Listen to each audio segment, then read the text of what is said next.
Bueno, buenos días a todos. Soy Cristina Monge, secretaria general de ABEP, de la Asociación de Plásticos. Como sabéis, en esta sesión es la ronda de los webinars que organizamos desde ABEP. Retomamos esa planificación de webinars después de verano y lo hacemos de la mano de Teresa Sebastián.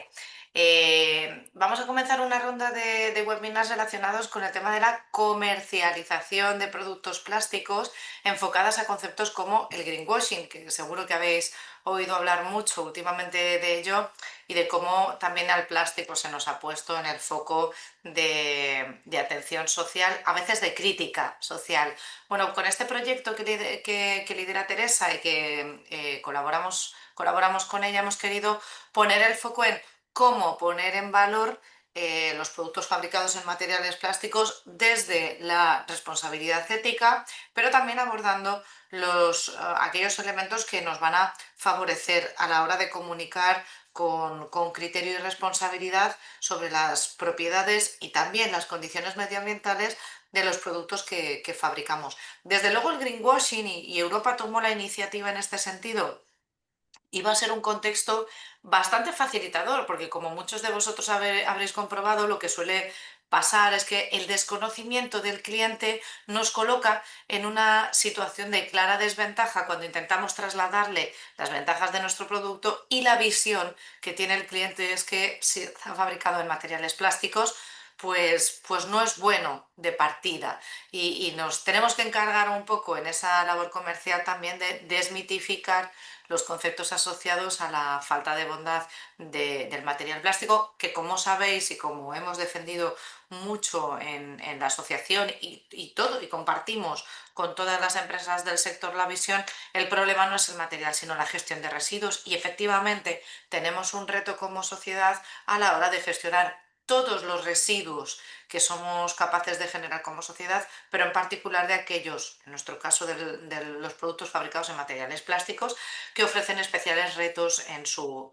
tratamiento, tanto en su recogida selectiva como en su gestión y su valorización. Bueno, pues queremos apoyarnos un poco en la parte técnica, queremos apoyarnos en criterios, queremos apoyarnos en la norma para daros instrumentos, argumentos, elementos facilitadores que os permitan llegar al cliente de una manera éticamente responsable.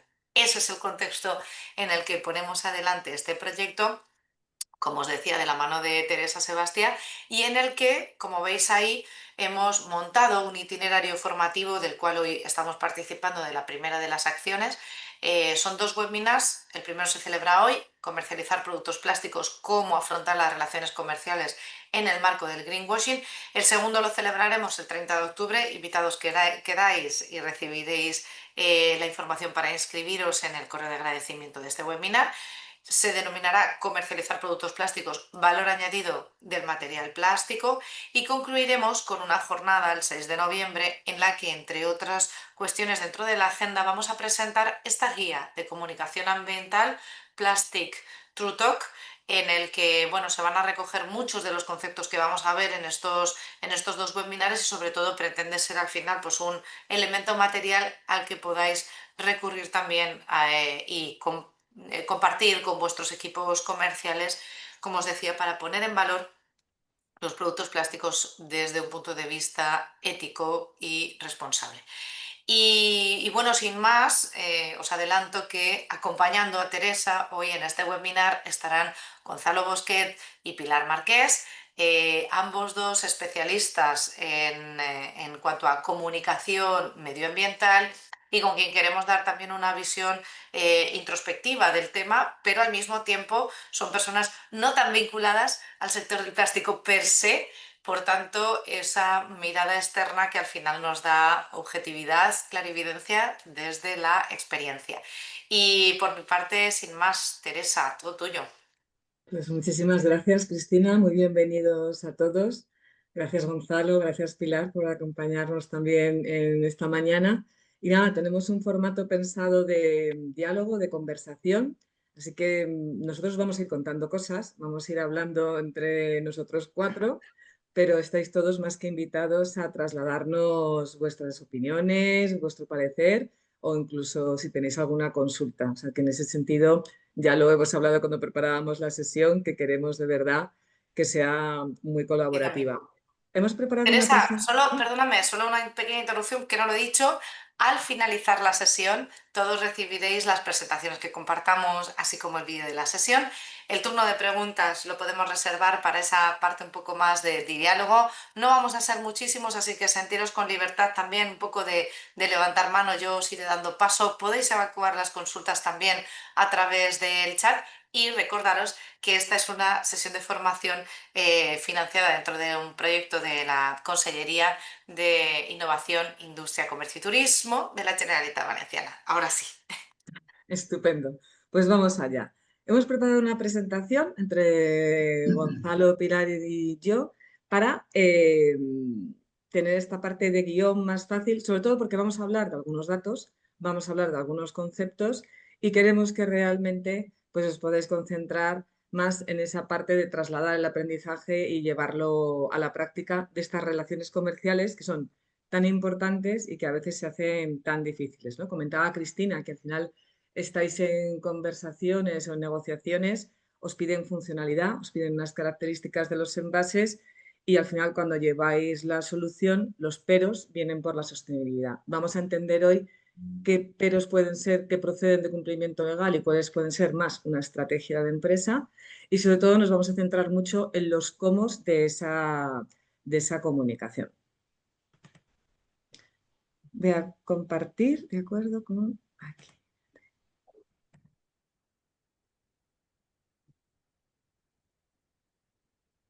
Pues os cuento un poco qué pintamos nosotros tres aquí, en esta mesa. He invitado a Gonzalo y a Pilar, los conozco ya de, de nuestras andanzas y nuestra experiencia profesional y sobre todo pues destacaros. Gonzalo Bosquet, coincidimos ya hace muchos años analizando envases de todo tipo y nuestro gran aprendizaje fue que la gente veía productos, no reparaba en envases. Desde entonces hemos hecho un montón de estudios cuantitativos, cualitativos, conocer y entender las motivaciones, no solo de nosotros, ¿no? Porque todos somos profesionales, todos tenemos un rol en la empresa, pero también somos ciudadanos y tomamos decisiones como consumidores. Y al final, en estas conversaciones, en las negociaciones, se mezcla mucho también esa parte personal de cómo percibimos las cosas, ¿no? Así que muy bienvenido, Gonzalo. Muchas Y gracias, Teresa. nada. Y Pilar, pues a Pilar la conozco más recientemente, pero también ha sido un placer incorporarla a nuestras amistades de trabajo. Y bueno, Pilar es experta en comunicación, ha trabajado en empresas como Havas, Repsol, Ilunion, y entonces trae también, me parecía importantísimo su participación también en la mesa porque trae una visión muy heterogénea de diferentes tipos de empresas, de una comunicación corporativa con empresas con un propósito muy distinto y a la vez muy vinculado al medio ambiente, como puede ser el gran reto que ha tenido una empresa como Repsol, ¿no? En cuanto a la comunicación ambiental. Así que muy bienvenida, Pilar. Muchas gracias, Teresa, un placer estar hoy aquí. Igualmente, igualmente. Pues nada, vamos a empezar. Hemos preparado la mesa de hoy, que es una mesa de diálogo, en 4 bloques. Un bloque más de aterrizaje de greenwashing. No pretendemos aquí ser pesados y explicaros mucho los conceptos, pero sí tenemos que partir de cuál es el reto. Y el reto en este sentido es esa acusación de lavado medioambiental a atributos y a características que son propias de los envases y que son valores que tienen en este sentido los materiales de los que puede estar fabricado un juguete, un recipiente, un motor o una bicicleta, ¿no? O sea, tenemos que focalizarnos en los porqués. Pasar también de ese greenwashing, que era como una acusación del pasado, a el concepto de clean, de transparencia, que es donde ahora mismo Europa está poniendo más el acento. También hablaremos aquí de cómo esa transición, os explicaremos cuál es la legislación que está ahora mismo sobre la mesa. Hay mucha otra más, pero tenemos que poner foco para que vosotros también de aquí os podáis llevar unas herramientas para trabajar y trasladarlo a vuestras reuniones. Hablaremos de alegaciones ambientales. Es importante que sepáis que en esta primera sesión es más teórica de los cómo en comunicación. La segunda sesión es la que va a estar muy focalizada en poner en valor el material plástico y cómo cada uno de los atributos de compostabilidad, reciclabilidad, todos los conceptos que vayamos hablando Respecto a eso, lo desarrollaremos más en la segunda sesión. Si bien tenéis alguna consulta, lo tratamos también en esta, pero lo trataremos con mucho más detalle en la próxima sesión. Y el cuarto, cómo no, las relaciones comerciales. ¿Cuál es la práctica? ¿Cuál es la dinámica? Y una serie de notas, de apuntes que nos han parecido interesante compartir con vosotros para introducir estos atributos del material plástico en las conversaciones, en la relación comercial y en el cierre de esas operaciones de venta que tanto queremos. Pues sin más empezamos. Veis que todo esto lo vamos a recoger en la guía y aquí nosotros también hemos querido compartir esta frase de Paulo Freire, porque al final de lo que vamos a hablar es de palabras, vamos a hablar de comunicación. Gonzalo nos va a contar mucho de estudio de mercado, como os contaba. Tiene una empresa que es Dinámica y desde Dinámica tienen ese catalejo, ¿no? Esos prismáticos para ver, entender, tomar el pulso de lo que está ocurriendo, de lo que pensamos, de por qué decidimos, ¿no? Sobre todo esas decisiones de compra. Y Pilar, como experta de comunicación, entiende perfectamente el poder de cómo se dicen las cosas, ¿no? No solo cada palabra, sino también ese poder de transformar el mundo a través del lenguaje. Contaros, no os vamos a decir ninguna novedad, en Europa están preocupadísimos, este informe acaba de salir esta semana.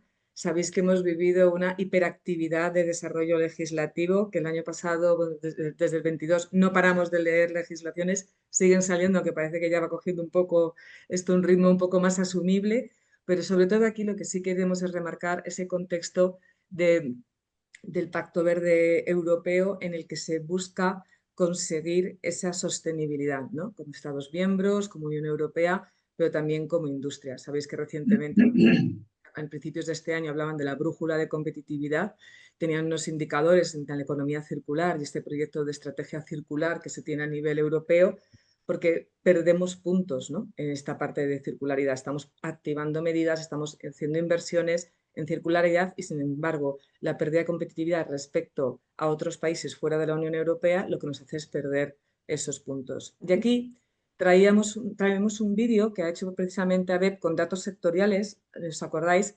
En la formulario de inscripción os preguntábamos si teníais interés en algo en concreto y algunos de vosotros nos pedíais por estos datos. Ya os pido disculpas porque tenemos que salir y entrar para asegurar que escucháis el vídeo, porque no hemos sido capaces de hacerlo de otra manera, pero si me dais un segundo, lo hacemos así. Espero que funcione, si no me decís, por favor.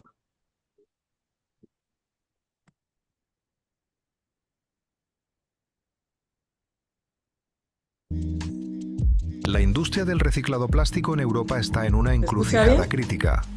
Producción local a la baja, No. importaciones al alza y costes industriales que no dejan de subir. Está silenciado, La Gonzalo. mayoría de polímeros caen más del 5%, mientras los materiales importados, vírgenes y reciclados ya superan el 20% del consumo. Muchos llegan sin trazabilidad ni control real.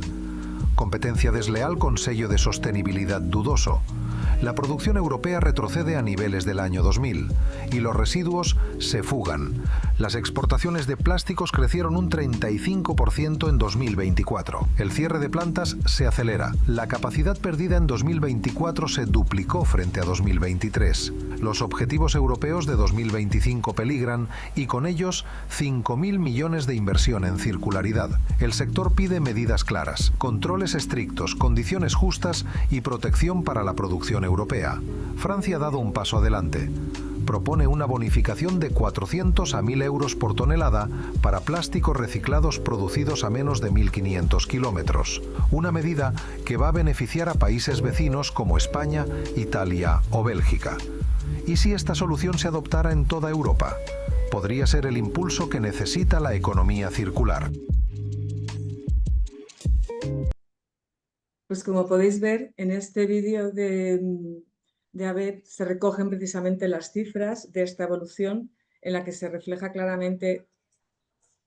Ay, perdón. Sí, no se ha visto. Yo creo que el audio se ha oído perfectamente. No sé si Sí, me alegro. sí, los datos. De acuerdo. Mm. Gracias, Gonzalo.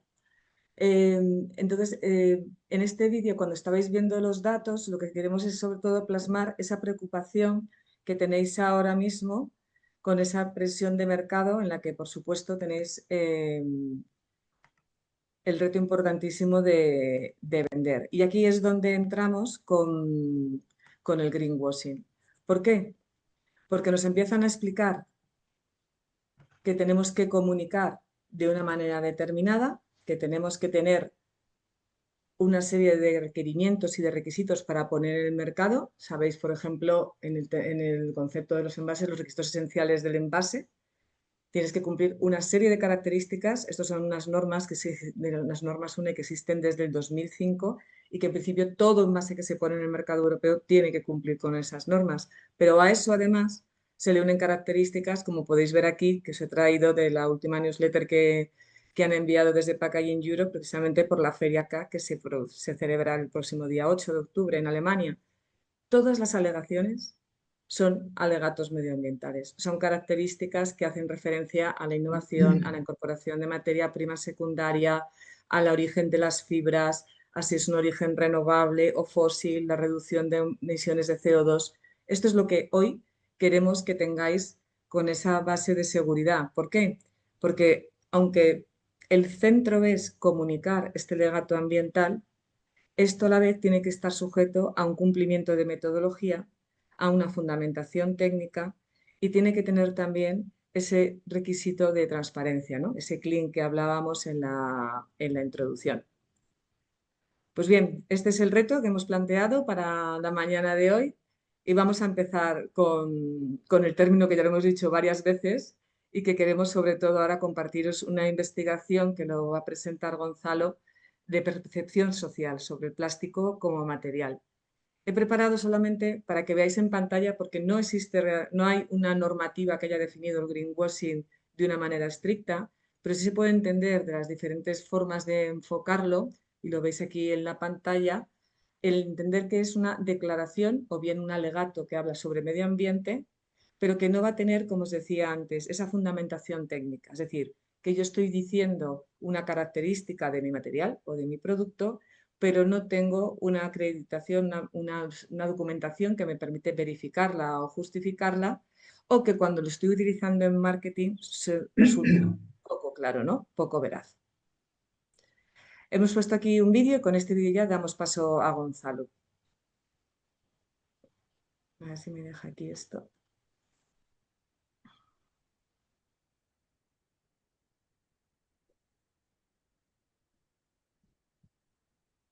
Perdón, que ahora no me deja dejar de compartir. Sigo compartiendo, ¿no? ¿Me estáis viendo? Sí, pero quizá pasa a la Pasa la tuya pantalla. si quieres y que lo vean. No te preocupes, Gonzalo. Ya lo... Vale, no, ¿Vale? no, te decía que si quieres cierras esa pantalla de la presentación y pones la de YouTube, que te saldrá Sí, seguramente. pero no me dejaba activar el Ah, dejar de vale, vale, compartir. Con lo cual, por no entreteneros más, pasamos vale, directamente a esto que es mucho más interesante. El vídeo lo tenéis todos en la presentación y si tenéis curiosidad, era opiniones de trabajadores de una empresa definiendo el greenwashing para poner en relieve que realmente es un concepto muy complicado de definir y que cada uno entendemos en función de la que nos dedicamos qué significa. Pero nada, Gonzalo, todo tuyo vale. en cuanto a actitudes y para el material. Gracias. Gracias, Teresa, y gracias a todos por la presencia y la escucha. Antes de presentaros, hemos seleccionado varios datos de distintos estudios eh, que tienen que ver con esto y que pueden dar insights que puedan servir de cara a comunicar y a comercializar y a contrarrestar un poco la percepción negativa que ya sabemos todos que tiene el plástico. Antes de empezar a hablar de esto, me gustaría explicaros un poco el contexto en cuanto al imaginario, a la percepción de toda la sociedad acerca de la sostenibilidad. Pensemos que partimos de un contexto de amenaza en el que hay muchísima presión mediática de calentamiento global, de ahora este verano la Comunidad de Valencia lo habéis sufrido, el tema de la Dana. Entonces, todo esto hace que el consumidor se llegue a sentir responsable de todo esto por el hiperconsumo, el consumo desmedido, el uso de plásticos. Pensemos también imágenes que tienen en la mente los consumidores, que son el tema, toda la presión mediática sobre los microplásticos, los peces en el mar, las redes de plástico, tortugas, todo esto va construyendo un imaginario muy negativo acerca del plástico que no se corresponde o no se contrarresta desde otros medios. Entonces, aquí el papel del plástico es el villano, ¿no? Cuando realmente el plástico per se se están diluyendo todas las bondades que tiene. Es un material que nos permite tener nuestro estilo de vida trepidante, poder hacer la cesta de la compra y que los productos se conserven más días que si comprásemos a granel. El plástico per se no es malo, es mala la gestión del consumidor, de la sociedad, que se está haciendo acerca del propio material. Pero esto en el imaginario no se dice y no pesa suficiente. Entonces, el consumidor se siente responsable, hay una disonancia. Yo no quiero contribuir a influir negativamente en el medio ambiente, pero al mismo tiempo tampoco quiero prescindir de mi estilo de vida actual, que pueda ir a trabajar, que pueda tener la nevera llena, que pueda... Entonces, esa disonancia hace que los consumidores hagan comportamientos, realicen comportamientos del tipo, voy a intentar reciclar, voy a intentar comprar productos que me parezcan más sostenibles, y aquí es donde entran estos datos que yo creo que pueden servir a la hora de esa comunicación más veraz y desmitificar todo las asociaciones negativas que tiene el plástico. Estos son varios estudios, ¿no? Aquí nos dice un poco en qué situación está el consumidor. Cuando le preguntamos acerca de la sostenibilidad, hay sensibilización social. Más del 95% de la sociedad piensa que la sostenibilidad es muy importante para ellos. Claro, reciben impactos mediáticos sobre contaminación, consumo, hiperconsumo, plásticos en los mares.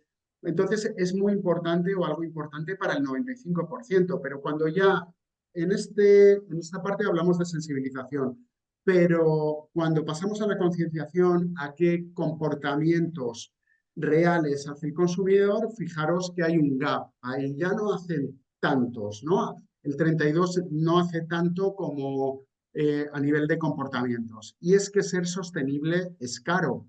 Y esto es un freno importante para optar por materiales en los que el packaging tiene más coste para el consumidor, como el cristal, como sobre todo especialmente el cristal.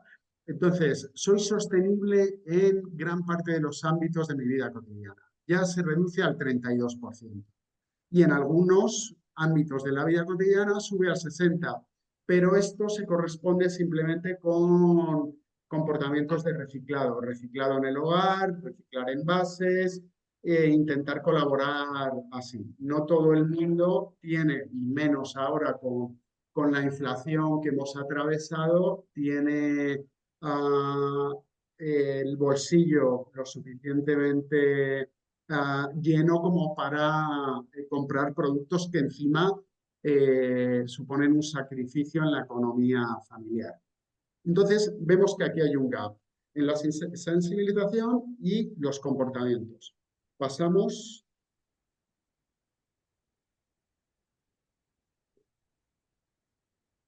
Vale.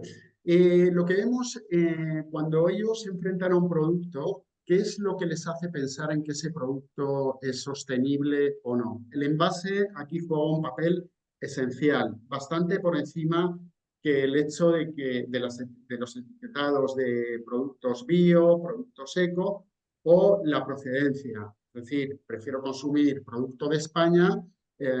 Cuando hacemos focus group, la gente se echa las manos a la cabeza, ¿no? Oye, es que teniendo Valencia y las naranjas en España que tenemos, ¿por qué las traemos de otro lado? Si esto contamina mucho más, el transporte.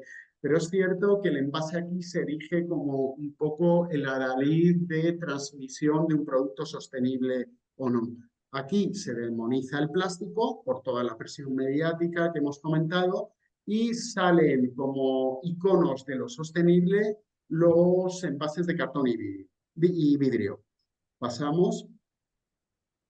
Estos unos drivers de compra que tienen en cuenta los consumidores a la hora de comprar. Vemos que lo principal es el precio, la calidad percibida, los ingredientes que sean naturales, la procedencia, porque además la procedencia, aparte de comprar productos de España, es sinónimo de un producto más sostenible, porque no requiere esos transportes transoceánicos, y además un producto de calidad. Se tiene mucho, existe mucho la percepción muy intensa de que el producto español es un producto de calidad frente a otro tipo de productos de otros países. Y en cuarto lugar se erige el envase. ¿Y un envase sostenible qué es? ¿Qué se entiende por un envase sostenible? Sobre todo es el material.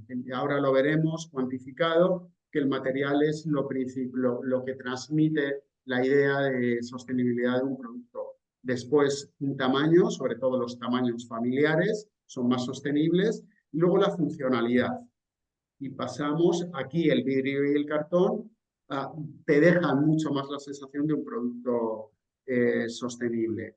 ¿Qué hace el consumidor? ¿Qué prácticas hace? Sobre todo la evitación del plástico a pequeña escala, porque tampoco quiere pagar más por otro tipo de envases. Entonces, lo que recibe muy mal es el tema de los sobreembalajes, por ejemplo, en productos como magdalenas. Después, si el bolsillo lo permite, que ya os digo yo que aquí se caen un montón de consumidores, es elección de otro tipo de material, el vidrio, el cartón, la tela en productos como las legumbres. Y luego lo que sí hacen de una manera los ciudadanos españoles, nosotros, lo que hacemos es tratar de compensar esa culpabilidad del hiperconsumo como reciclando, ¿no? Y esto es una estrategia clave para desactivar la culpabilidad del consumidor. El consumidor, por otro lado, piensa que se le está dando toda la responsabilidad sin que las instituciones gubernamentales y las empresas, los fabricantes, las marcas, les estén acompañando en todo ese esfuerzo. Entonces, el consumidor se siente solo aquí y necesita un faro, que bien podría ser una estrategia de ABEP para poder acompañar al consumidor en todo este conocimiento. Esto es una pregunta que hicimos en un estudio que es pensando a la hora de hacer la cesta de la compra, cuando se acude una tienda, super o hiper, ¿qué importancia tienen estos aspectos? Fijaros que lo principal es la calidad, que sea saludable el producto, el precio, ingredientes naturales, que sea respetuoso con los animales, y aquí entra en sexta posición, el tipo de envase, el material, que es lo que venimos comentando sobre el cartón o el vidrio. Vale, pasamos. ¿En qué se fija para poder identificar un producto en la cesta de la compra que sea sostenible? ¿Qué es lo que transmite de manera cuantificada? Lo tenemos aquí. ¿Qué es lo que transmite la sostenibilidad de un producto? Aquí, el que sea un envase sostenible se sitúa en una tercera posición, junto al material del envase. Si sumamos estos dos, llegamos casi al 60% de los compradores españoles le transmite la idea de sostenibilidad, el material y que el envase sea sostenible.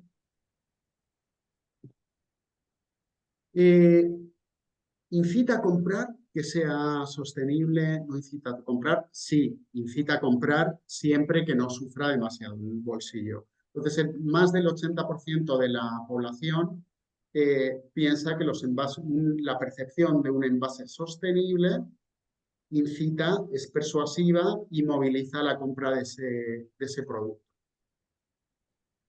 Entonces es muy importante. Tenemos una sociedad muy sensibilizada, pero claro, hasta el día de hoy, en la cesta de la compra, ser sostenible significa ser un producto más caro. Como veis, en este gráfico son 4 atributos de los envases por orden de importancia, es un ranking, en cuanto a la transmisión de idea de sostenibilidad. Y el material del envase es el primer impacto que recibe el consumidor en cuanto a sostenibilidad de un producto. Después, los símbolos, procedencia, kilómetro cero, cuidado de los animales, todo esto en segundo lugar. Después el tamaño del envase, que comentábamos, tamaños, a mayor tamaño familiar, más sostenible es. Y luego el diseño y los colores del envase. Vemos que colores, que el uso de muchas tintas, de colores que se alejan con los colores clásicos de la naturaleza, te llevan a una idea de producto poco sostenible. Pasamos. Vale, y fijáis aquí un poco con todos estos impactos mediáticos, microplásticos en los mares, el villano hoy por hoy es el plástico. Pero esto desde un punto de vista de percepción, porque el ciudadano no se mete a informarse ni a buscar información. Esto es lo que nos sale en los estudios. Entonces, ¿qué material es el más sostenible para los consumidores? El vidrio, seguido del cartón, después el brick, después los metálicos y después el plástico, como el villano, el malo de los materiales en cuanto a la percepción de sostenibilidad. Deciros que el brick, que no solo lleva un material, sino que lleva varios materiales, que el reciclado de este material es más dificultoso, esto no llega al consumidor. El consumidor ve el plástico como el menos sostenible en el 66% de la población. Pasamos. Y luego, dentro de la sostenibilidad, los cromatismos, primero se mira el material, después lo cromático del envase, del packaging. Entonces, los transparentes son los más sostenibles.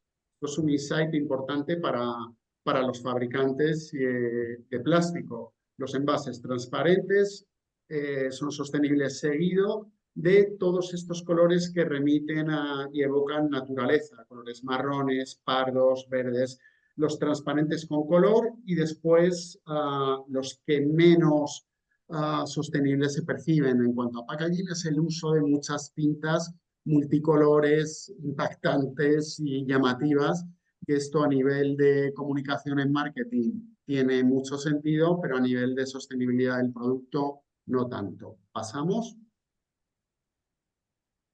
Y con esto ya termino, para no aburriros ni meter demasiados datos. Por otro lado, fijaros lo contradictorio. El plástico no es sostenible, recibo impactos negativos. Sin embargo, cuando se les preguntan, oye, las botellas de plástico de bebidas, en comparación con otros materiales, ¿dirías que prolongan más veces su vida útil? Esto podría ser un insight de comunicación muy válido. El 64% de la población piensa que las botellas de plástico permiten prolongar más su vida útil. Con lo cual, en conclusión, el plástico per se no es malo. Es malo en la situación, en el imaginario del consumidor. Pero aquí el consumidor lo que pide es que tanto instituciones como fabricantes y marcas le acompañen. Necesita un faro en todo esto.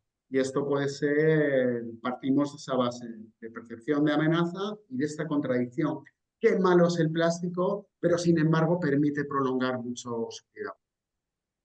Y estos eran los datos para no meteros más datos en la cabeza que creo que pueden servir a la hora de comunicar y contrarrestar esa imagen negativa que tiene el plástico.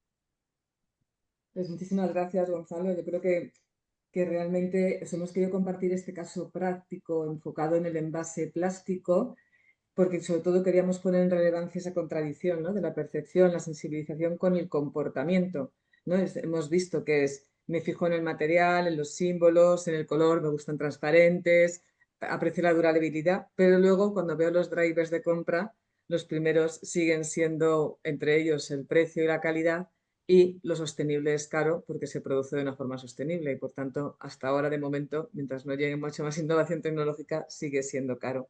Yo no sé si entre los que nos estáis escuchando tenéis también casos prácticos o experiencias con otros productos de plástico que queráis compartirnos o que queráis que recojamos en este momento, porque este es el bloque en el que queremos recoger precisamente cuál es la percepción, ¿no?, de los clientes o de los consumidores de vuestros productos.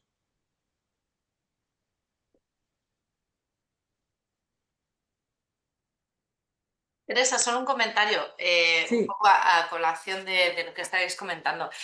Es verdad que, claro, nosotros al final somos fabricantes de envases, no envasadores, mayormente. Entonces, nuestra relación está con esa escala intermedia, que es el envasador, no el cliente final. Si bien es cierto que en muchos casos, sobre todo en el sector retail, es fácil que el distribuidor, que el envasador pues tenga una sensibilidad muy alta y sea muy conocedor de los requisitos, ¿no?, del cliente, porque es al que va especialmente dirigido y están muy próximos. Bueno, el caso clásico del que ya conocemos, que les llama jefes a sus clientes, ¿vale? Entonces, esa proximidad puede estar muy próxima, pero esa distancia puede estar muy próxima, pero aún así existe, ¿no? Y entonces, al final no nos debemos olvidar que nosotros le estamos vendiendo no al cliente final, sino a ese que intermedia, aunque debemos conocer muy de cerca cuáles van a ser los drivers del cliente de nuestro cliente,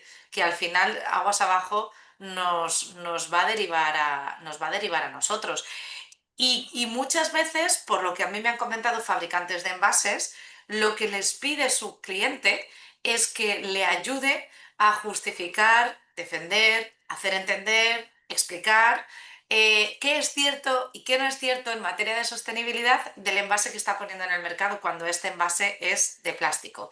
Esto es reciclable, no es reciclable, esto es reciclado, no es reciclado, que ese tipo de mensajes le ayude a trasladarlo a su cliente de una manera simple, clara, pues como nos llegan las canciones del verano, fácil. claro, totalmente de acuerdo, Cristina. Y precisamente por eso lo veremos luego en la parte de estrategia comercial.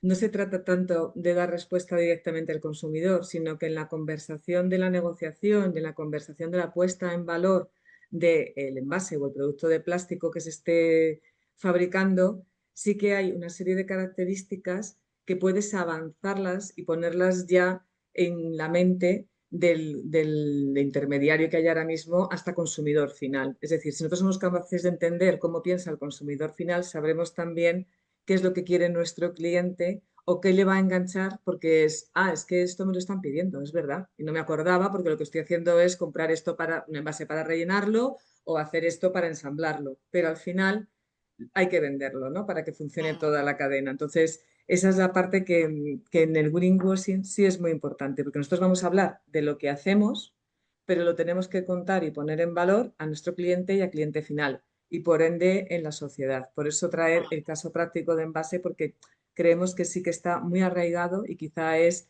el que más se entiende, pero aparte el que más se critica, precisamente también por toda la parte del reciclado, de la percepción, ¿no?, como decíais antes, de la gestión de residuos. No sé si se Bueno, anima alguien a por la compartir rotación también, eso. obviamente, es uno de los productos plásticos con mayor rotación y que por tanto es más generador de residuo o es más evidente el residuo en cuanto al compromiso que tenemos la sociedad de hacer esa gestión activa una vez terminada su vida útil, porque se acorta su vida útil. Entonces, evidentemente, eso es así. De todas formas, me parece interesante que todos entendamos que al final el ejemplo del envase, que quizás es el más gravoso, el que además ha estado más señalado, la normativa también es el que más lo ha regulado precisamente por esa circunstancia, es muy extrapolable en cada mercado, en cada sector, a cualquier otro producto plástico donde nos encontremos un poco también con esta percepción del cliente, esta percepción negativa del cliente, porque si es en plástico no tienes otra cosa. Claro, eso es lo que tendríamos que evitar, Exacto. que terminaran pidiéndotelo ellos de plástico porque se entendiera y que los argumentos que utilicemos le hagan más elegible que otros. Y una cosa muy importante, yo creo aquí, porque claro, el cliente final, al final el retail se va adaptando a las necesidades y a las tendencias de consumo que hay.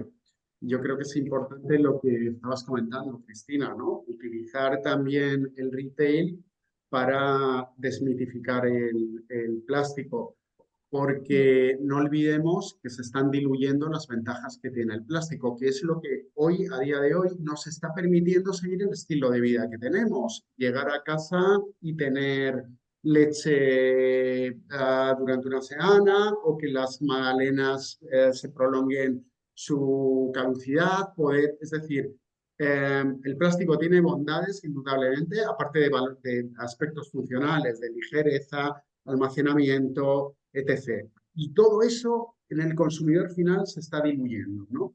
Y creo que hay que hacer un esfuerzo de comunicación, que el plástico per se no es malo, que tiene muchas bondades y es que lo que nos está permitiendo desarrollarnos a nivel de consumo en la sociedad.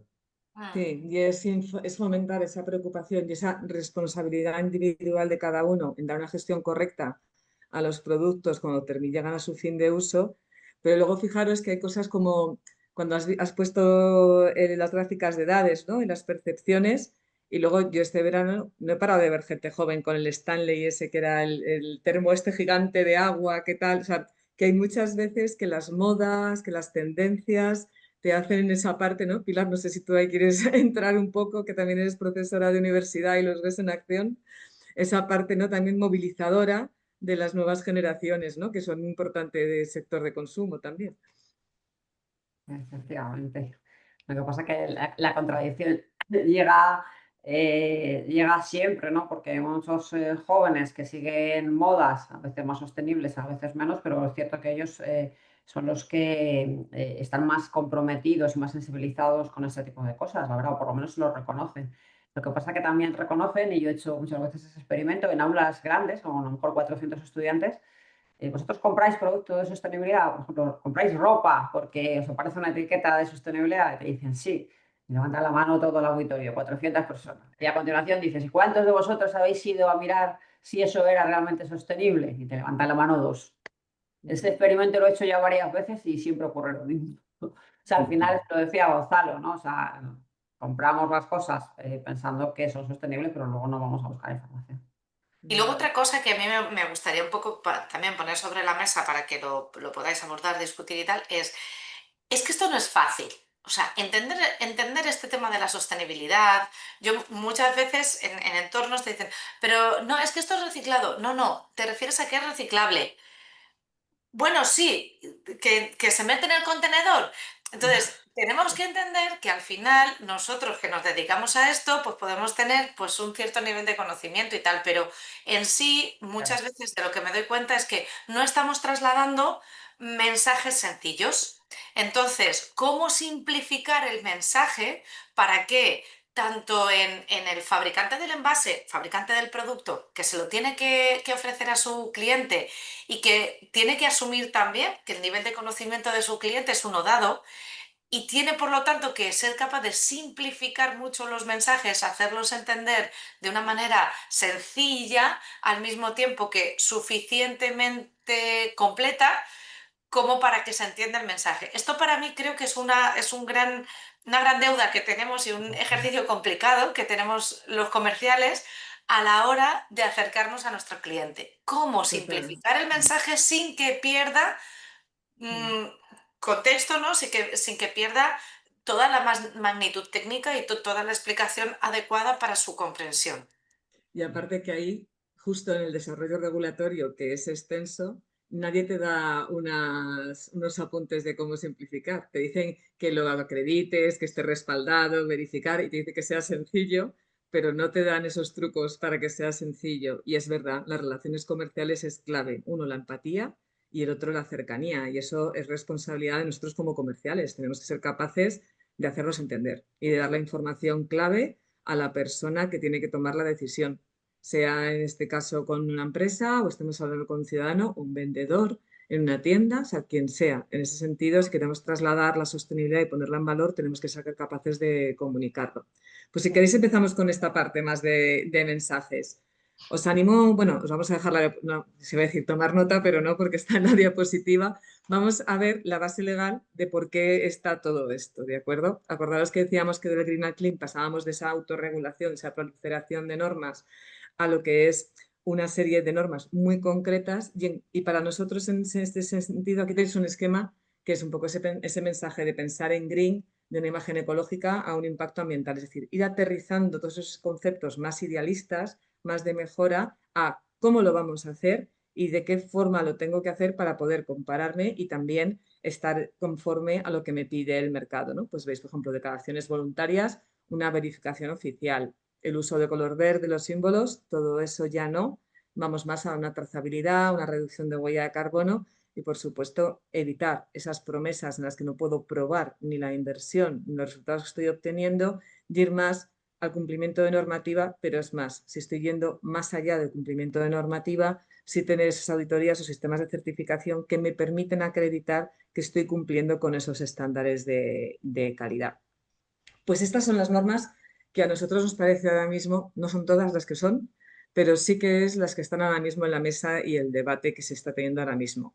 Hoy, a día de hoy, tenemos un anteproyecto de ley de consumo sostenible que ya ha pasado el proceso de consulta pública y que transpone la Directiva 825 que se aprobó el año pasado en Europa. Aquí comentaros que en paralelo a la Directiva del Empoderamiento del Consumidor había una directiva de Green Claims que en el mes de junio de este año ha quedado pausada por el efecto que tenía y el alcance que tenía, sobre todo en la pequeña y mediana empresa, y de momento los trílogos también están suspendidos. O sea que ahí os iremos informando si hay novedad, pero nuestro foco ahora mismo es el anteproyecto de ley de consumo sostenible, que es la que transpone esta Directiva 825. Ahora, a continuación, Pilar os va a hablar de estas recomendaciones que aparecen en la Directiva 825, que hace referencia precisamente a esas prácticas desleales y a cómo dar una mejor información al consumidor. Lo que busca con esa palabra de empoderamiento es toma una mejor decisión informada, hazte fuerte en esa interpretación de la información técnica que estábamos apuntando ya, que también a nivel ciudadanía lo estábamos necesitando. Y luego hemos incorporado una serie de referencias de directivas porque esta 825, como veis, modificaba la Directiva 29 y la Directiva 83. La 83 es la de derechos de consumidores y la 29 está relacionada con toda la parte de comercio, de prácticas comerciales desleales, que también toca esta parte del consumo sostenible. Os he puesto también una referencia al Reglamento Europeo de Taxonomía Verde, pero esto ya es a nivel de empresas y de otro tipo de concepto. Pero me parece interesante que lo tengáis referenciado porque también es información referente a sostenibilidad. Hemos hecho aquí un cuadro para que lo podáis comparar, ver que en la Directiva 29 de prácticas comerciales desleales sí que se consideraba el greenwashing como una práctica comercial engañosa, o bien porque eso es información falsa, o bien por omitir información, o por hacer declaraciones vagas, verde, eco, cualquier concepto de estos. En la Directiva 825 del año pasado no se usa el término greenwashing explícitamente, pero sí se usa blanqueo ecológico, ecoimpostura, que hacen clara referencia al mismo concepto del que estamos trabajando. Y aquí lo importante es que se prohíbe expresamente estos 3 puntos que os traemos aquí. Alegaciones medioambientales genéricas, aquí os ponemos algún ejemplo, respetuoso con el medio ambiente, sostenible, salvo que lo podáis fundamentar de una forma reconocida. Etiquetas que no estén certificadas o que no pertenezcan a un sistema de acreditación, y luego declaraciones de neutralidad climática basadas solo en la compensación de emisiones. En esto han sido especialmente sensibles porque ha habido mucha estrategia de comunicación basada en este tipo de mensajes. Y la Green Claims la directiva de Green Claims, que es la que se ha quedado en suspenso y que no está todavía aprobada, sí que iba a introducir esta información, o sea, esta definición más formal del greenwashing, y sobre todo iba a hacer referencia más a los datos científicos, a la metodología, o sea, nos ayudaba a aterrizar, trabajar para evitar este greenwashing, pero de momento hasta ese punto tenemos que esperar. Y sin más, Pilar, te doy paso con las alegaciones ambientales para que nos ayudes a desactivar esas barreras de comunicación. Pues nada, muchas gracias, Teresa. Vamos a ello. Bueno, como decía Teresa, tenemos la 825 que se aprobó el año pasado, en la primavera del año pasado, y que tiene que estar traspuesta para septiembre del año que viene, ¿vale? Y en eso estamos porque se supone que la transposición la va a hacer la Ley de Consumo Sostenible española. A falta de esa directiva Green Claim que se ha parado y que sin duda el hecho de que se haya parado, ahora os comentaré, pues la verdad es que es un tema que ha desconcertado mucho, ¿vale? Porque se supone que la Green Claim era la que iba a bajar realmente quién iba a hacer lo que dice la 825, ¿vale? Ahora os cuento. ¿Pasa si quieres?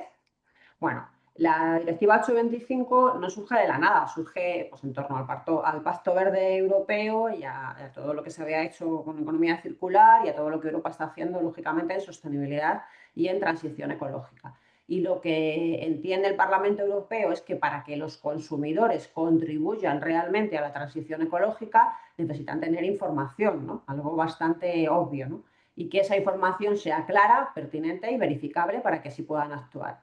¿Qué es lo que ocurre? Que la Unión Europea hace mucha investigación de comunicación, está 2 años haciendo investigación, sobre todo mensajes digitales, ese tipo de cosas que son más fáciles de analizar, y de lo que se da cuenta es que el 60% de esos mensajes tienen alegaciones medioambientales. O sea, más de la mitad de los mensajes de comunicación que hay en Europa tienen alegaciones medioambientales, para que veamos la dimensión de esto. Y también se da cuenta que de ese 60%, a su vez, casi el 60% es imposible realizar una trazabilidad para ver si eso es verdad o es mentira. No solamente pueden ser falsos, sino que es imposible saber si son falsos o no. Con lo cual, eso justifica totalmente que tengamos una directiva como esta. ¿Vale? Entonces, ¿qué pretende la directiva? Pasamos, Teresa. Pues, bueno, lo primero que hace la directiva es definir qué es una afirmación medioambiental, porque es importante que sepáis que la directiva no prohíbe en ningún caso las afirmaciones medioambientales. Las afirmaciones medioambientales se pueden hacer, por supuesto que sí, ¿vale? Y serían cualquier mensaje o indicación que, sin ser obligatorio, también es importante porque para eso están las otras leyes, y comentaba también Teresa, sin ser obligatorio, estas alegaciones están sugiriendo algo positivo, un impacto reducido o nulo en el medio ambiente. Pueden ser expresas o implícitas, porque un color verde en un envase o en una etiqueta puede ser también una alegación medioambiental. En cualquier caso, lo que está claro es que están diseñadas para influir en la decisión de compra del consumidor, basándose en esa percepción de sostenibilidad. Entonces, insisto en que no es que se prohíban las afirmaciones medioambientales, sino que lo que se trata es que sean veraces, ¿vale? Con lo cual, el objetivo de esta directiva, pasamos Teresa, pues al final tiene 3 objetivos. Por una parte, empoderar al consumidor para que tenga esa información y pueda decidir, pero sobre todo no olvidemos que queremos que decida bien en base a que pueda contribuir a la sostenibilidad. ¿Vale? Por supuesto, quiere evitar esas prácticas desleales, esas alegaciones falsas que son denominadas greenwashing, y sobre todo también quiere promover la transparencia. La directiva tiene mucho detalle de qué se puede hacer y qué no se puede hacer, ¿vale? Pero yo os he traído 7 cosas en las que sí que me parece que podemos insistir, ¿vale? Lo primero que tenéis que tener en cuenta es que la directiva dice que no se pueden hacer alegaciones medioambientales sin que estén respaldadas por un plan de ejecución y que no estén verificadas por terceros, ¿vale? Esto es fundamental. Esto es el core de la cuestión, ¿vale? De lo que vayamos a decir tiene que estar respaldado por un plan de ejecución que además tiene que ser público, que los consumidores y que toda la cadena, ¿no? En vuestro caso, tiene que tener un sitio donde pueda ir y esté ese plan de ejecución que respalde lo que estamos diciendo. Y lo tiene que verificar un tercero, ¿vale? Y aquí es donde la desaparición o la paralización, que ahora mismo parece que es más desaparición, de la otra directiva, de la Green Claims, nos deja un poquito perplejos, porque esa directiva era la que iba a bajar quiénes y cómo y cuándo son los verificadores, ¿vale? Porque se supone que antes de que nosotros lancemos una comunicación utilizando una alegación medioambiental, un tercero tiene que verificarlo. Eso, evidentemente, pues era también una situación bastante delicada, ¿no? Entonces, esta directiva iba a bajar todo esto, iba a bajar también el tema de las penalizaciones, que parece que se planteaba que podían llegar a ser un 4% de los beneficios alcanzados a través de esa alegación medioambiental. O sea, ahí había mucha cuestión que de momento se ha quedado todo parado. A falta de eso, pues la 825 es la que coge fuerza y la transposición en la Ley de Consumo Sostenible es la que nos dirá dónde tiene que estar ese plan de ejecución, quién lo va a verificar, etcétera, etcétera, ¿vale? Pero este primer punto es fundamental porque todo lo que vayamos a decir va a tener que estar contrastado con este documento, ¿vale? En segundo lugar, y ya entrando un poco en las cosas que no se pueden hacer, la directiva dice que no se pueden anunciar beneficios que sean irrelevantes para el consumidor, ¿vale? De hecho, fijaros que la propia directiva, cuando pone un ejemplo, en este caso hace alusión al tema del plástico, diciendo que, bueno, que no se pueden hacer alegaciones tipo este plástico no tiene gluten, incidiendo en que para el consumidor que el plástico tenga gluten o no, pues no es una situación relevante, ¿no? Utiliza, de hecho, este ejemplo, ¿vale?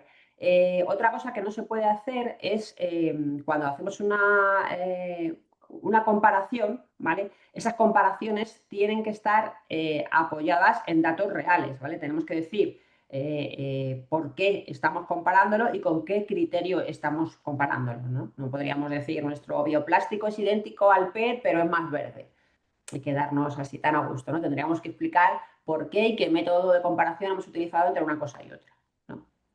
Después, esas afirmaciones genéricas que estamos todos acostumbrados a verdes, estábamos en la anterior todavía, Teresa, Perdona, Pilar. a verde, sostenible, biodegradable, todo esto, con esto que es de hecho lo más común que hacemos, hay que tener mucho cuidado, porque todo lo que digamos tiene que estar respaldado. Y por ejemplo, si decimos que algo es biodegradable, tenemos que decir por qué, con qué certificación, qué características, etcétera. No vale solo con decir biodegradable, tenemos que saber qué es lo que hay detrás. Vale.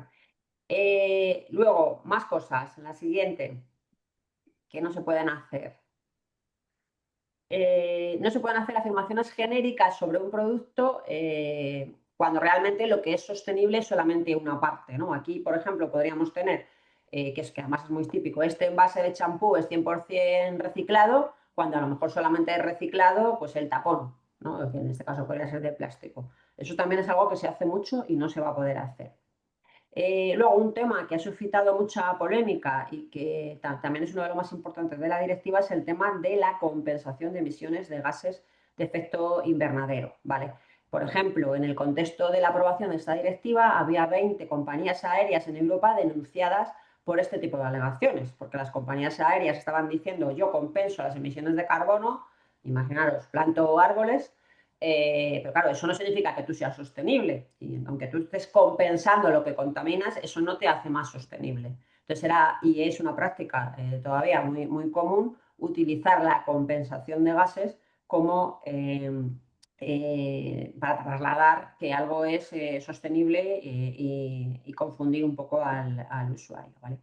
Y luego hay una cosa también bastante importante, que es que no se pueden hacer afirmaciones ambientales relacionadas con requisitos que ya estuvieran prohibidos para la categoría, ¿no? Y en el caso, por ejemplo, del plástico sí que aplica bastante, ¿no? Si tú tienes, imaginaros, para un consumidor final, tú dices, oye, este biberón no tiene BPA, no puedes hacer eso, porque es que el BPA está prohibido por ley, ¿no? Entonces, ese tipo de cosas también hay que tener mucho cuidado.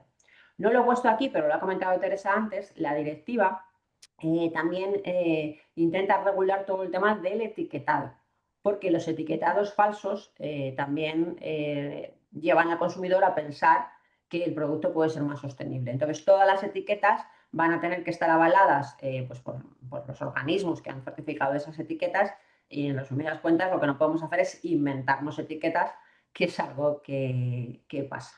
¿Vale? Al final, la situación es que vamos a tener que tener mucho cuidado con el greenwashing y la alternativa no es quedarnos callados, no decir nada y ya ha aparecido el otro término frente al greenwashing, está el greenwashing, que muchas compañías, sobre todo desde que salió la directiva, ante el miedo a ser acusadas de greenwashing, pues deciden no comunicar temas de sostenibilidad y eso en ningún caso sería nuestra recomendación, ¿vale? Lo hemos puesto aquí, que aunque bueno, pueda dar un poquito miedo pincharse, con el cactus lo que no podemos hacer es no comunicar por ese temor, ¿no? a ser acusados de greenwashing. Hay que comunicar. Y a partir de aquí, claro, ¿cómo tenemos que comunicar? Pues sería un poquito lo siguiente. O sea, lo que está esperando el ciudadano, pues al final son estas 4 cosas que tenéis aquí y son un poco con las que tenemos que actuar, ¿no? Y en vuestro caso, incluso aunque no estéis en la fase final de la cadena, sí que también tenéis que intentar trasladar esto a vuestros clientes, ¿no? Hay que comunicar con honestidad, decir lo que es, no lo que conviene, la realidad. La trazabilidad es súper importante, acordaros lo que os he dicho del plan de ejecución, Entonces, si todo va a estar contrastado con un plan de ejecución y va a estar verificado, la trazabilidad de todo lo que estamos diciendo es muy importante, cómo llegamos a esos resultados. Luego, intentar implicar al consumidor o al cliente, ¿no? Abrir espacios para la participación y buscar también, por supuesto, poner en evidencia ese compromiso, ¿no? El yo estoy haciendo cosas y además son cosas que puedo demostrar y entonces estoy comprometido. Entonces sería un poquito como 4 referencias generales, pero que son muy importantes a la hora de plantear la comunicación. ¿Vale? De hecho, lo que ha pasado y un poquito de la evolución que hemos tenido es que llevamos décadas, todos los que nos dedicamos a la comunicación y al marketing, utilizando la palabra storytelling, ¿vale? Ya sabéis que nos gusta mucho greenwashing, storytelling. Entonces, bueno, esto es pues una estrategia básica de la comunicación que se basa en construir historias, ¿no? En construir relatos donde hay un bueno, donde hay un malo, donde los problemas se solucionan, y eso es un poquito la base del marketing y de la comunicación cuando construimos campañas y mensajes y anuncios. Entonces todo esto está muy bien, ¿vale? Pero ya hace unos años empezamos a cambiar un poquito el paso y decir, vale, tengo que construir mi historia, tengo que hacer storytelling, pero también tengo que enseñar qué estoy haciendo. En materia de sostenibilidad no solo vale con que me cuentes cosas, sino que me tienes que enseñar qué cosas estás haciendo tú en materia de sostenibilidad, ¿vale? Entonces ya veníamos antes de la directiva hablando del story doing. Con la directiva, con lo que nos hemos encontrado, y además así de grande, es con este nuevo concepto que es el story proving. Que sí que nos gustaría que lo recordarais, porque al final se trata de que, oye, lo que vayas a decir, la historia que vas a contar, tiene que estar probada, tienes que demostrar, ¿vale? Entonces, el relato se va a tener que sustentar en pruebas, en evidencias, y además no solamente por una cuestión de ética, de compromiso con el consumidor, es que se trata también de una cuestión legal, ¿vale? Entonces aquí tenemos un poquito la licencia social para operar en relación al consumidor, pero también la licencia legal, ¿no? Entonces el story proving hoy se convierte en súper importante, ¿vale? Yo antes quería un poco, después de contaros qué es lo que supone la directiva, insistiros en esa necesidad de mostrar datos y de probar cosas. Bueno, ¿cómo bajamos todo esto a la práctica? ¿Vale? Y entonces un poco reflexionando así un poco qué os podía recomendar con base a mi experiencia y todo eso, aunque no lo tenéis aquí en la presentación, sí que os quería comentar pues algunas ideas, ¿no? Que se pueden bajar. O sea, las primeras, primero os diría 5 que están relacionadas con el nivel un poco de gerencia, de dirección, de planteamiento de comunicación, pero desde muy arriba, ¿no? Cuando os pongáis un poquito a trabajar. O sea, primero, tenéis que estar formados y siguiendo las normas, porque la legislación no va a afectar. Lo que os hemos contado, tenéis que estar al tanto, ¿vale? Hay que revisar si estamos haciendo o no greenwashing. Tenemos un poco que revisar. Tenemos que tener en cuenta la información que tenemos en el resto de la compañía, porque lo que nosotros vayamos a decir, como digo, va con el plan de ejecución. Ese relato que vayamos a construir, ya hemos dicho que tiene que ser veraz, ¿vale? Nos tenemos que preparar un poquito para la crisis, porque en esta situación puede haber competidores o puede haber sectores que nos ataquen. Entonces, bueno, la gestión de crisis hoy en día en el ámbito de comunicación, pues también es importante, ¿vale? Y luego ya bajando un poquito a más táctico, algunas cosas las hemos comentado, ya lo hemos dicho. Por ejemplo, tenemos que saber a quién nos estamos dirigiendo, quién es nuestro cliente. Y además a ese cliente hay que hablarle en términos claros, lo ha dicho Cristina. Cristina ha dicho, es que a veces la jerga de la sostenibilidad, usamos métricas, intentamos un poco confundir con las palabras, tal. Entonces, tenemos que ser muy, muy claros, ¿vale? Luego yo también os recomendaría intentar hablar muchas veces en términos de eficiencia, de innovación, de lo que aporta, que lo decía también Gonzalo, ¿no? Frente a la demonización, bueno, pues vamos a hablar de, oye, cómo estamos innovando en nuestro sector, cómo estamos reduciendo riesgos, mejorando la durabilidad, todo esto es muy importante, ¿no? Y luego, bueno, cosas ya más específicas del plástico, pues vosotros tenéis muchas. No sé, todo lo que es el ciclo de vida, para compararlo con otras alternativas, lo podéis contar, podéis hacer esa trazabilidad.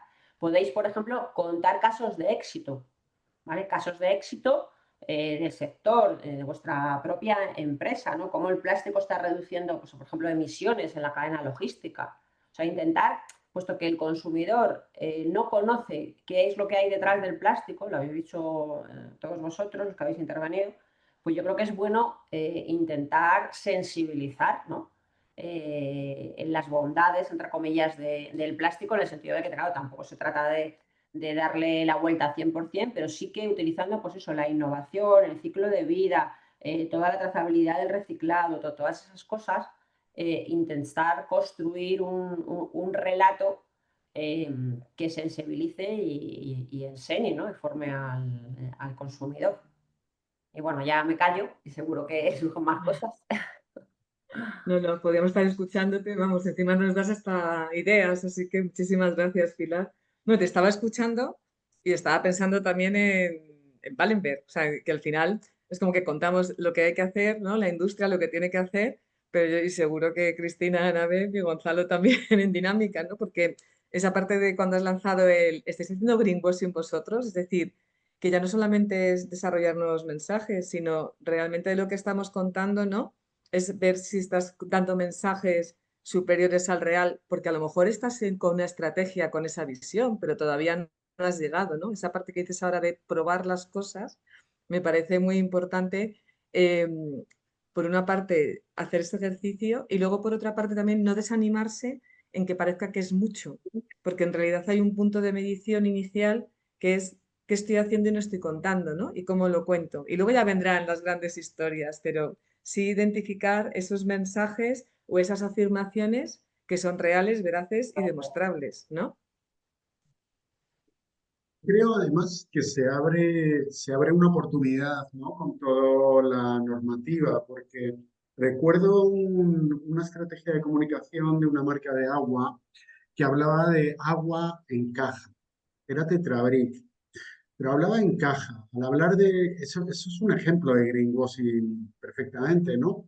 Eh, entonces, yo creo que ahora empieza una etapa nueva en la que el consumidor está perdidísimo, no sabe qué es sostenible, qué no es sostenible, todo funciona por sensaciones y que esto que comentaba Pilar y Teresa sobre toda la parte de normativa, creo que habrá ventajas en esa cadena de ejecución, de producción, habrá ventajas frente a otros materiales y que se abre una nueva etapa en la percepción, ¿no? Ya la bebida en caja no va a ser posible, ¿no? Porque caja remite a cartón, cartón remite a sostenibilidad, eh, y todo eso yo creo que va a poner a todos los players del mercado un poco en la línea de salida, ¿no? De todas formas, mira, a mí quería poner un poco sobre la mesa que aunque todo esto sea cierto, no debemos olvidar una cosa, y es que esto es mucho más revisable, incluso sancionable a nivel de el consumidor final. O sea, tú ves el producto que pones en el mercado al final y entonces puedes ver que hayas utilizado un claim que no tal. Pero claro, en las relaciones entre fabricante y envasador que se producen en una mesa y que no tienen al final no van a llegar al mercado como tales, no es una etiqueta, no es tal, ahí me parece que va a ser un poquito más difícil controlar todo esto y hacerlo poner en valor. No sé si me estoy explicando. Que al final el envase no pueda tener determinados logos, determinados claims y tal, esto es lo que está trasladando todo el greenwashing. Pero cuando un fabricante de envase o de producto plástico va a venderle a otro industrial, a otra empresa, su producto, ahí no se va a encontrar con ese tipo de control, ahí no se va a encontrar con este tipo de rigor. Debería serlo desde un punto de vista moral, pero no se va a encontrar con este tipo de control. Entonces, son entornos donde poner en valor esta parte del greenwashing va a ser un poquito más difícil en ese punto en Pasa, particular. Cristina, Podemos hablarlo. Cristina, lo que pasa es que tienes toda la razón, pero también ten en cuenta que desde el momento en que se exige trazabilidad, vuestro ámbito cobra aún más relevancia, tanto en el proceso como en la propia comunicación, porque si tú estás exigiendo la trazabilidad al que al final comunica sostenibilidad con una alegación medioambiental, vosotros estáis en las fases de esa trazabilidad. y sois los que vais a poder sustentar realmente el mensaje. Diciendo, De oye, hecho, esto es biodegradable por esto, por esto, por esto, por esto. Y vais a formar parte de su plan de ejecución. Entonces, también viene muy bien que entréis en esa dinámica, en esa terminología, en, oye, es que yo te voy a dar argumentos para que tú puedas sustentar toda esa trazabilidad. Como tú decías antes, crear ese storytelling que esté contrastado, que sea técnico. Te lo digo porque muchas veces yo, visitando ferias, me acerco a algún stand donde veo productos que están, pues eso, en verde, somos eco, somos bio y somos, pues, ¿sabes? Digo, pues, ¿qué significará que sean eco y que sean bio? Para que yo me termine de aterrizar. Que son compostables, que son biodegradables, que son qué. Los comerciales que me atienden en ese stand normalmente saben -3, para ser absolutamente sinceros. Claro, ese es el que está vendiendo. sincera. Y que está vendiendo ni siquiera está entendiendo, ni siquiera sabe él por qué le han puesto ahí en la etiqueta que nuestros productos, y estoy hablando de que los visitantes de esa feria no es un consumidor final, es un industrial, es un envasador, etcétera. Entonces, que estoy de acuerdo, Pilar, tienes toda la razón en que tenemos que crear nuestro argumentario, nuestro storytelling, donde demos credibilidad, donde nosotros como comerciales conozcamos bien lo que sí, lo que no, estemos especialmente formados y conozcamos lo que hay detrás de la norma, o sea, que a nosotros no nos vengan a contar historias. Sabes que las historias las podemos contar nosotros y que cuando alguien me dice es que esto es así, le puedo decir, bueno, eso es así con este matiz. Con Bueno, eso esta que te prueba estoy de... diciendo no es así. Ese tipo de certificados acredita esto, pero no acredita esto otro. O sea que creo que estamos en un momento donde el comercial tiene que tener una especial formación y conocer muy al dedillo la parte técnica para ofrecer esa credibilidad a su cliente.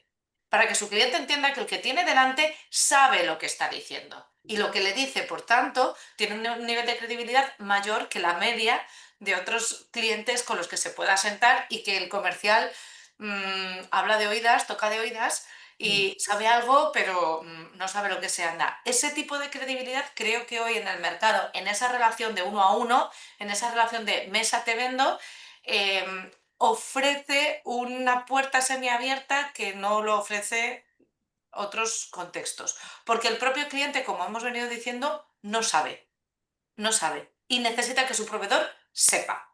Y sepa de lo que le está hablando, tanto en sentido positivo como en sentido negativo, lo que sí como lo que no.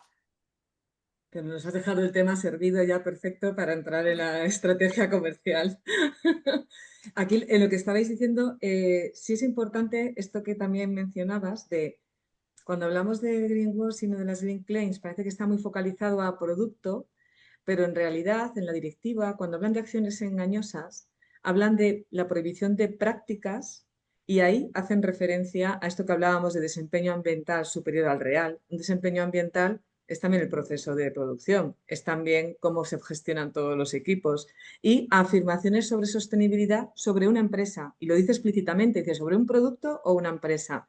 Con lo cual yo creo que esta parte que estábamos hablando de los apuntes que ha dado Pilar, sí que es verdad que los podéis enfocar en cómo explico mi material, pero también pone el acento en que es muy valioso contar cómo se ha producido, de dónde viene y qué hace ese material o por qué es el idóneo para la solución que buscamos. Pues como vamos que estaba mirando el reloj y tenemos tiempo, pero no nos sobra un minuto, avanzamos si queréis. Aquí, contaros, estuvimos Cristina y yo viendo a ver si nos podía acompañar esta escuela de ventas, porque nos parecía muy interesante traer a alguien que contara de primera mano, pero por temas de agenda no ha sido posible. Y se me escucha, que no sé si os veo. Sí, Sí. perfecto, perdonad. Y esta última parte sí que es coger esos puntos interesantes en la negociación.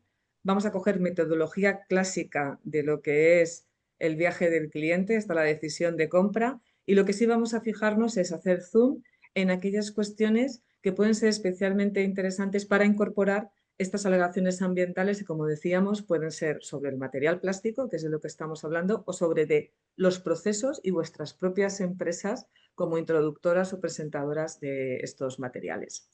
Como veis aquí, las etapas del viaje, esto es una metodología tradicional que se llama Tofu, Mofu y Bofu, que lo que hace es estoy arriba del funnel, ¿no? O del embudo de la decisión, paso por la mitad, esto Gonzalo y Pilar lo sabréis hasta muchísimo mejor que yo, pero al final, yo en mi experiencia de comercial siempre también ha sido así. Es decir, nosotros no venimos a enseñar nada, sino a ofrecer información y hacer que cada persona, cada empresa identifique para qué puede ser útil lo que yo estoy ofreciendo. Y vamos a identificar un poco cuáles son las claves de cada una de esas etapas.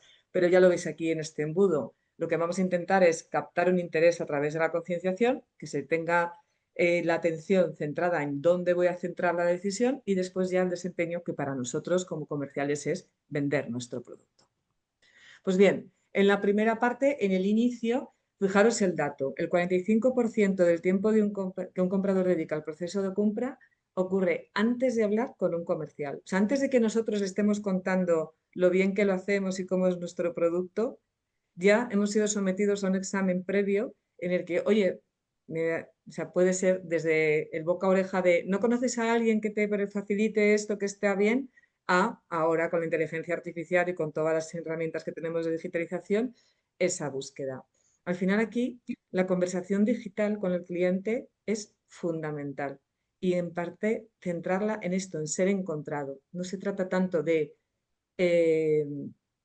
vender, de convencer, sino de mostrarle toda la información que le lleve a identificar el problema y que realmente te elija a ti como aliado para encontrar esa solución.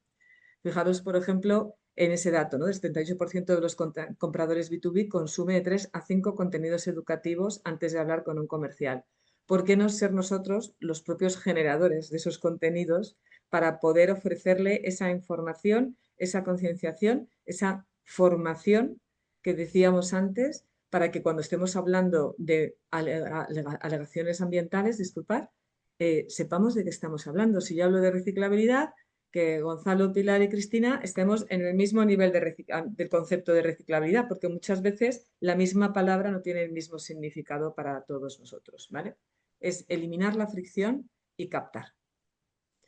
Llegamos a la meseta, llegamos a la etapa media de todo este proceso y lo que tenemos que centrarnos es en la eficiencia. Es decir, no queremos muchos impactos, lo que queremos es que los impactos que hagamos, como ya van a ser algo preparados, sean mucho más eficientes. Es decir, nutrir este tipo de relaciones. Y también empezar a generar aquí una urgencia para encontrar esas soluciones. Aquí es importantísimo, veis, es crítico estar alineado con marketing, no solo con marketing, compras, medio ambiente, comunicación, todos tienen que tener esos mensajes, esa información respecto a nuestras propiedades, atributos ambientales, para que haya una coherencia y sobre todo para que puedan dar el mismo mensaje en función de cuál sea la consulta o el reto a abordar. Sobre todo a mí lo que me parece más destacable aquí es esa parte de ya conoce qué necesita. Y fijaros que también en cada una de las partes os proponemos un contenido recomendado y unos lenguajes para utilizarlo en cada una de esas etapas. Aquí se trataría de hablar de los beneficios que consiguen por elegir nuestra opción. Y esto tiene que estar, como hemos visto a lo largo de toda esta sesión, demostrado. Y llegamos a la parte final. La parte final tiene que ser cerrada con la evidencia de que he resuelto o que soy capaz de resolver el reto que tiene mi cliente. ¿Habrá veces que cerremos con descuentos? Pues sí, todos lo hemos hecho. Pero en realidad aquí nuestro objetivo lo que tiene que ser es crear una relación de confianza para que podamos seguir desarrollando o ofreciendo el mismo producto o desarrollando diferentes soluciones en función de los retos que nos vayan ofreciendo estos clientes. Cada cliente, como veis aquí, tiene nombre, apellido y un presupuesto, ¿de acuerdo? Y tiene que entender que está soportado, que realmente nosotros estamos con ellos acompañándoles y que lo que le estamos ofreciendo lo puede desarrollar y puede llegar a ser una realidad, ¿no? Que es lo que nos pasa de, no, esto es muy bonito en papel, la propuesta que me hacen me encanta, pero no veo cómo la voy a poder implantar. Tenemos que ser capaces de poder hacer realidad lo que estamos prometiendo. Y esto, referenciado a los datos ambientales, es exactamente lo mismo, te lo demuestro. Si yo te estoy diciendo que mi material contiene un 25% de material reciclado, te digo cuál es el producto que te estoy ofreciendo, qué porcentaje de material reciclado y si me lo pidieran, podría intentar incluso decirle la procedencia, ¿vale? Es un ejemplo, pero es un poco en este sentido en el que hay que dirigir los esfuerzos si queremos poner el foco en una comunicación ambiental sobre los atributos de nuestros materiales. Y poco más, aquí terminamos ya esta fase y lo que nos quedaría es cerrar el acuerdo, hacer la venta. Entonces, ¿qué es lo que nos va a permitir hacer esto? Es ser el referente. Nosotros tenemos que tener nuestro prospecto, ¿vale? Porque sabemos dónde le duele, cuál es el reto que tiene. Sentirnos con la autoridad, tenemos el conocimiento de la materia, de nuestro producto y del cliente. Y por tanto podemos ayudarle. Y esta parte nos ayudará también a alargar esta relación y convertirnos nosotros en un socio estratégico de nuestros clientes. Pues bien, hasta aquí es lo que os queríamos contar hoy. Os dejamos con esta frase porque creemos que realmente los atributos ambientales del material plástico que desarrollaremos en la segunda sesión uno por uno y con el detalle que queráis son una oportunidad y una ventaja competitiva, pero realmente tenemos que tener esa parte de conocimiento y de definición de los mensajes que queremos dar, no solo para el material que puede ser común en todos vosotros, sino cada uno de vosotros con nuestra empresa, vuestro sello y vuestra personalidad a la hora de presentaros a los clientes. Pues muchísimas gracias, Teresa. En sí, gracias a los tres. Gracias, Gonzalo, gracias, Pilar, por darnos esta visión general sobre las relaciones comerciales en un momento en el que, como ya hemos introducido al principio, pues es un momento bastante retador para aquellos que venden productos plásticos y se enfrentan a esa opinión negativa que, como además decías ahora, hay ese 45% del argumento que ya ha pasado incluso antes de que nos sentemos con el cliente, ese argumento ya no es positivo para nosotros. Así es que partimos del no. Esto de partir del no cuando uno se sienta en la mesa a negociar y lo hace en un porcentaje de casi la mitad del criterio de decisión, desde luego, cuanto menos es un reto al que además se le suman otras cuestiones que también yo pues quería poner un poquito sobre la mesa, cuestiones como certificaciones falsas. O sea, el sector de reciclado de plástico a nivel europeo está pasando por un momento muy delicado y en gran medida se debe al hecho de que la forma que hemos tenido en el sector de acreditar nuestro valor ha sido a través de las certificaciones, lo que da objetividad, las leyes, además la normativa ha ido encaminada también a que la credibilidad se gane a través de estas certificaciones, porque al final es una opinión externa, no se trata de lo bueno que yo diga que soy yo, sino lo bueno que yo sea en función de lo que diga un tercero objetivablemente. Así es que nos hemos apoyado mucho en las certificaciones en los últimos años, certificaciones como Reciclar, por ejemplo, certificaciones de UNES, etcétera, que nos daban credibilidad en el mercado, hasta que la falta de rigor y de persecución de veracidad de las mismas ha hecho que estén entrando por fronteras como si se tratara de títulos regalados y ha puesto muy en tela de juicio que las empresas puedan valorizarlo de una manera adecuada. Entonces no quería dejar de cerrar esta sesión comentando esa circunstancia y que está llevando, por ejemplo, al cierre de plantas de reciclado de plástico a nivel europeo, que nos encontremos con disyuntivas tan particulares en el mercado nacional como que, pese a haber impuesto el impuesto al plástico, que debería, por lo menos en su parte positiva, que tiene pocas, pero tiene alguna, en su parte positiva nos debería haber conducido a mejorar los ratios de consumo de material reciclado, esto no está siendo así, pese a un factor económico. Entonces, bueno, no quería dejar de ponerlo sobre la mesa porque hablamos de certificaciones y tienen todas esas también connotaciones negativas que no hace que el comercial pueda utilizarlo como argumento de una manera tan lícita, siendo que hubiera sido un instrumento bastante adecuado desde el punto de vista. Sí, los esquemas de certificación es verdad que son complejos porque suelen ser caros, son muy exigentes para las empresas, requieren un esfuerzo muy significativo y hay algunas que sí funcionan bien, pero hay otras que pasa lo que dices tú, funcionan bien un tiempo, pero luego ya por esa competencia desleal que se hace, pues pierden esa eficiencia. Yo quería, Cristina, de todos modos, ofrecer, nos quedan 3 minutos, quizá 5, por si alguien quiere participar o comentar algo, encantados a vuestra disposición. Había metido en el chat un comentario diciendo, sentiros con libertad, activar vuestros micros, no somos una multitud. Hay un tal Carlos, me parece que está intentando conectar sistemáticamente su audio, pobre, pero no veo que consiga, Así lo ve, sí, eh, sí. no tiene éxito en el proceso. Carlos, no sé si prefieres utilizar el chat, si es que quisieras compartir, preguntar o decir cualquier cosa. Al resto, igualmente, pues os invito a que lo pongáis sobre la mesa. Y me adelanto yo, Teresa, mientras tanto, mientras a ver si Carlos consigue procesar.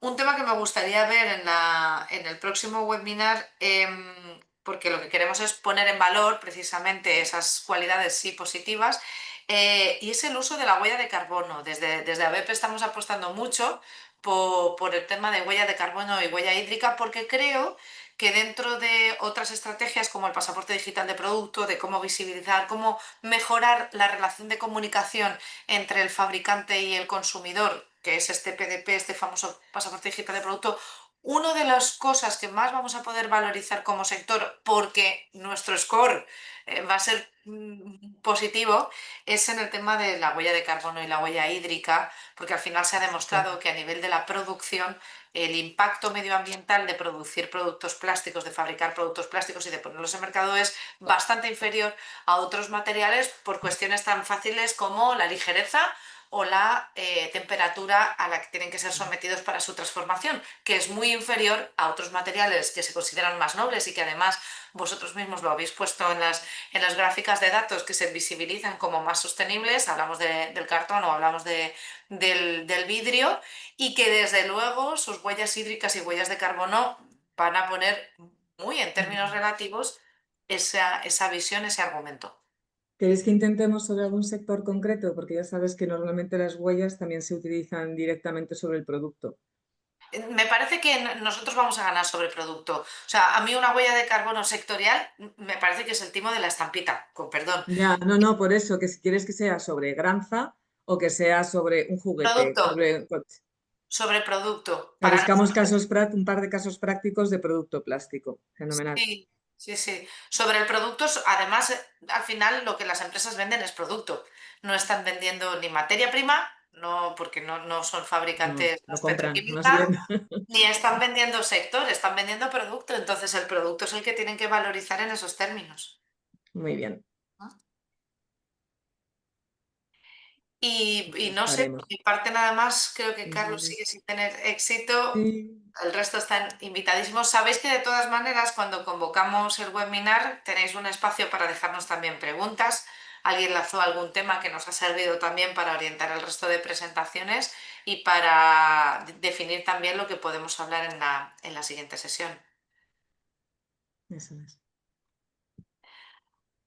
Pues yo creo que hasta Bueno, aquí y hasta ahora. Teresa, Muy bien. Gonzalo, Pilar, muchas gracias gracias. de nuevo. Gracias a vosotros. Muchas Quizás Gracias. una gracias. última frase, Gonzalo, Pilar, una frase final, un claim final. Estamos en uso de ventas o que hablamos de ventas, no dar un claim final. Pues yo diría que frente a la demonización comunicación, con eso yo creo que lo tenemos. Yo Gonzalo, diría una gran oportunidad para el protagonismo frente a nuestros clientes, ¿no? En normativa, beneficios, y esto último que estaba comentando Cristina, ¿no? De la huella de carbono y huella hídrica, que si es una ventaja competitiva, se va a caer todo el castillo de naipes de la sostenibilidad, ¿no? ujú. Fenomenal, Teresa, te Bien. toca cerrar. Sí, pues que mucha fuerza, que yo creo que cuando nos aprietan el cinturón somos capaces, los españoles somos muy creativos y somos capaces de dar las mejores respuestas. Y recojo un poco lo de Pilar, no centrarnos tanto en lo que nos afean y poner en valor ese material fantástico que tiene unas propiedades increíbles, porque es un material que ha revolucionado la sociedad y focalizarnos en eso, en entender cuáles son los miedos de nuestros clientes y ir desactivando, que confío que con la sesión del día 30 podamos ofrecer algunos argumentos útiles. Muchísimas gracias a todos. Gracias de nuevo y lo dicho, os invitamos todos el día 30, la segunda sesión formativa sobre esta materia y sabed que para el 6 de noviembre presentaremos esa guía de la que hablamos, que estará a disposición de todos vosotros también, una guía práctica, una guía a compartir con nuestros equipos de ventas y una guía a tener muy en cuenta en toda nuestra estrategia comercial dentro del sector. Y sin más, ahora sí, agradecemos también a la Consejería de Innovación, Industria, Comercio y Turismo sobre su apoyo a esta iniciativa que consideramos muy necesaria. Gracias a todos, gracias por vuestros agradecimientos que están apareciendo en el chat y quedamos a vuestra disposición. Un saludo. Saludos, hasta pronto. Chao.